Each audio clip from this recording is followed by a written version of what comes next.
class. Students, in previous class we started a new poem of book Beehive, and the name of poem is No Men Are Foreign, written by James Kirka. This poem, as by name it is, No Men Are Foreign. Foreign means strange, unknown. So here through this poem, the poet wants to make us know that nobody is strange here. Nobody is a stranger for us. So either we are living in this state or in any other state or in any other country. If we are having differences like in color, in caste, in community, but in spite of those differences, we are human beings and we are created by only same one creator, and that is God.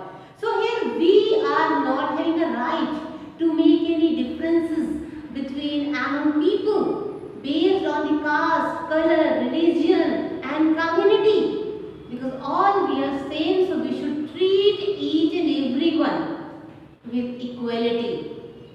So nobody is having a right to make any differences between or among people. So students, now here in last session we discussed about the poet and introduction of the poem. Now today we will see explanation. But before starting explanation, let's recite stanza number 1 and 2, which we are going to explain today. Stanza number 1. Remember, no men are strange, no country is foreign. Beneath our uniforms, a single body breathes. Like us, the land our brothers walk upon. Is earth like this, in which we all shall lie? Stanza number 2. They too, aware of sun and air and water, are fed by peaceful harvest, by wars long winter starved. Their hands are ours, and in their lines are lines we read. Our labor not different from our own. Students, this poem has no rhyme scheme. You can see here last word of first line, there is foreign, second is breathes, now third is upon, and fourth is line. It means not a single word is rhyming with another word. So no rhyme scheme is there in this poem. It's a free verse. And now see explanation. Remember, no men are strange. Poet wants to say nobody is a stranger here. Nobody is unknown here. No country is foreign, and not any other country is strange for us. Either countryman or neither countryman nor any country is strange for us. It means all are same. Beneath all uniforms, a single body breathes. It means now all are having a dress, and there are, as they are wearing different kinds of costume and attire according to their atmosphere, according to their communities, according to their country, they are having different appearances.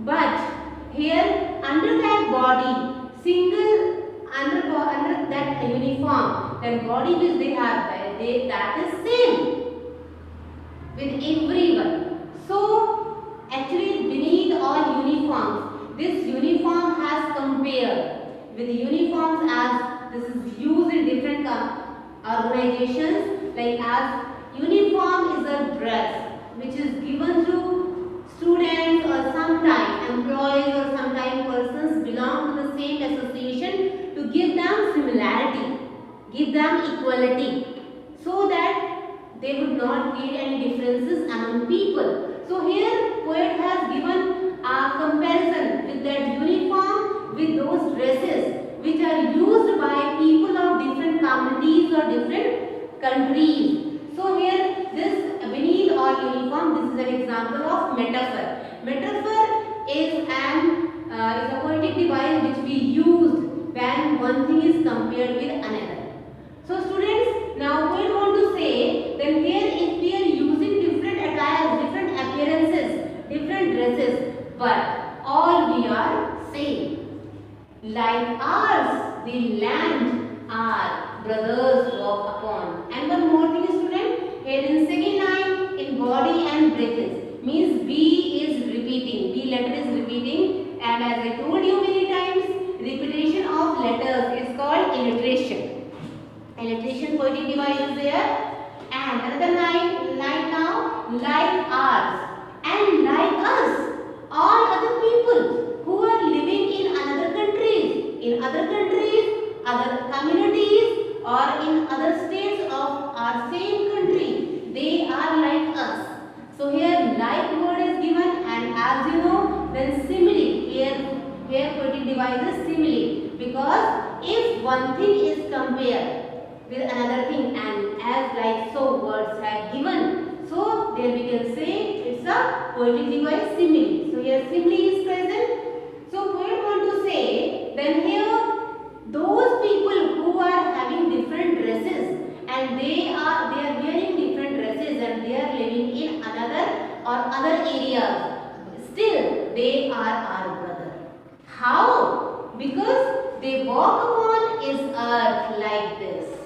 Another example of simile is there, because here like is also present, because all other people who are walking on other parts of earth, even they are wearing different dresses than us, but they are on the same earth on which we are living. They are living on the same earth. That's why they can't be different from us.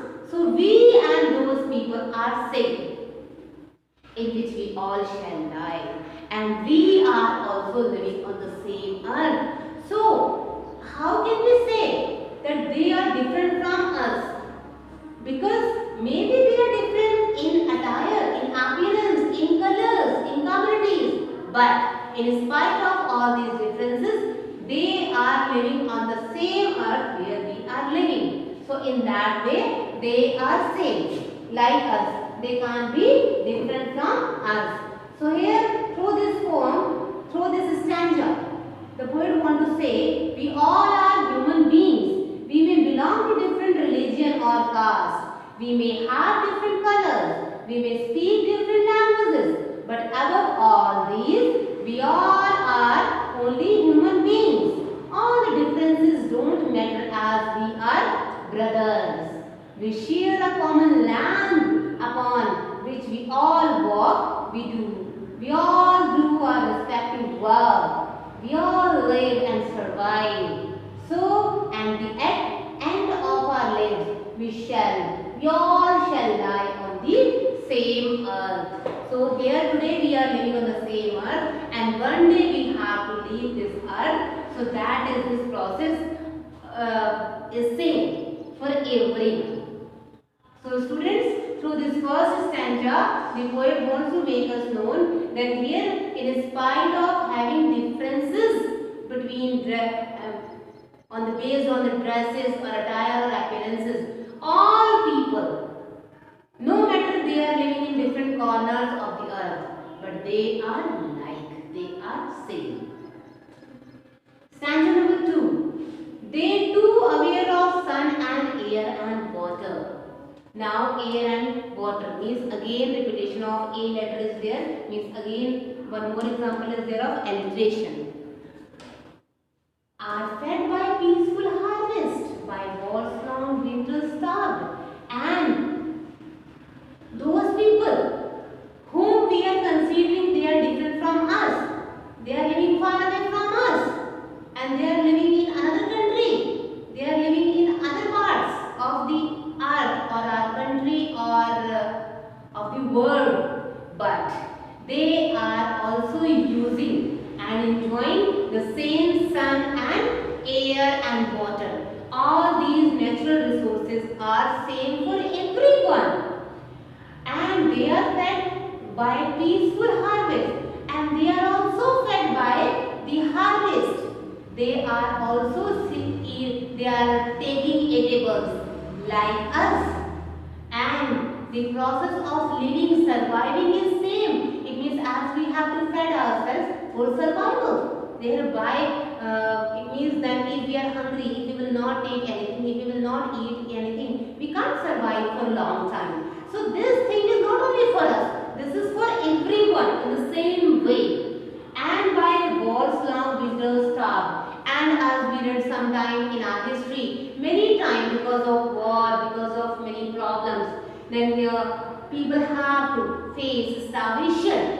And same thing and same type of problems were faced by those people also. Their hands are ours. They are also having same hands like us. In their lines we read, and they are having same lines in their hands like us. Our labor not different from our own. Now O is repeating here, means alliteration is present in this last line. So they are having the same hands, same lines like us. It means they are also hard working.